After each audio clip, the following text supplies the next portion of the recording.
चला तर आपण बघूयात की मोबाईलमधील गेम हाईड कशी करायची. तर सर्वप्रथम आपण सेटिंगमध्ये जायचं. सेटिंगमधून सिक्युरिटीमध्ये जायचं. मग हळूहळू खाली घ्यायचं. मग तिथे येईल प्रायव्हसी अँड ॲप, तिथं जायचं. त्यावेळेस मग आपल्याला एक पासवर्ड येईल, जो आपण टाकला आहे तो टाकायला.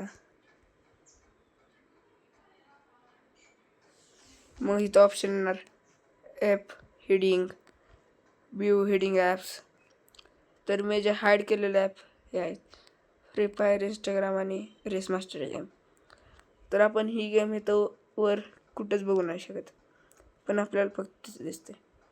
व्हिडिओ आवडला असेल तर लाईक करा, शेअर करा आणि सबस्क्राईब करा. धन्यवाद.